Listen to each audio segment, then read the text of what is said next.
Accent is such a funny thing. For some people, it's a matter of ease and comfort, but for the other party, it could be a struggle, a challenge.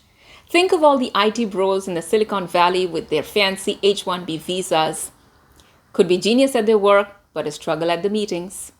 Then there are the Indian professors who make such valuable tutorials on YouTube about such niche topics, but then again, very difficult accents, very thick and heavy.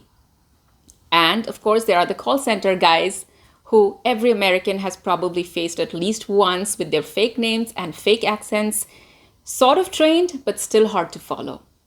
So what do? Who makes the compromise? Hi, my name is Rai. I'm a former radio and TV host, and out here, I'm your public speaking coach, if you let me. Now, let's talk about the accent, and it does not have to be controversial because it's a universal problem. Think about it. The other day, I called a call center in United States, and guess who picked up? A person with a Mexican accent. And it was hard for me to follow, so I could feel the pain of all the Americans who've been calling up the Indian call centers all these many years and struggling with it. Another time I called the Amazon and a Chinese accent person picked up the phone call. Now, I don't know which part of Asia the person really is from, but as a point of reference, that's how it sounded to me, and it was so hard for me to communicate. In fact, it doesn't even have to be different nationalities, or it doesn't have to be about the second language or first language thing, because an Australian could have a hard time following a Scottish person who speaks English as the first language too. So we know it's a universal problem, so universal that it could be even within the country. I remember when I was a kid, I was in the eastern part of India, and a teacher from the southern part of India came to teach us. And for the first time ever, I heard somebody pronounce H2O as H2O. Now, I don't remember what she taught the whole year, right? But I do remember that one word, that accent, the one we made so much fun of in the class and after the class. So what are you going to do? Are you going to be remembered and laughed at for your accent, or are you going to upgrade? Are you going to lose your dignity? Are you going to compromise?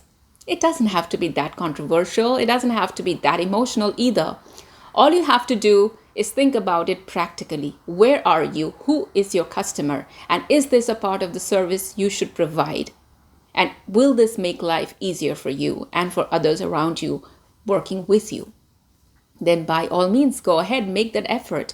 Pick up 50 words you use all the time and just find out the correct pronunciation for those words. And by correct, I mean the regional pronunciation. So if you're working in the US market, the US pronunciation. If you're working in the UK market, the UK pronunciation, so on and so forth. So try to make yourself a little more understandable.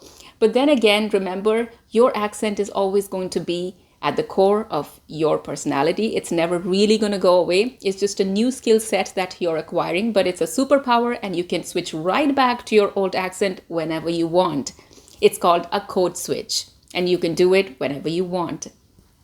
This reminds me of a poem by a Canadian Indian poet named Rupi Kaur. She's very famous, got so many books published. Now, she has this poem called Accent, where she talks about her mother's accent.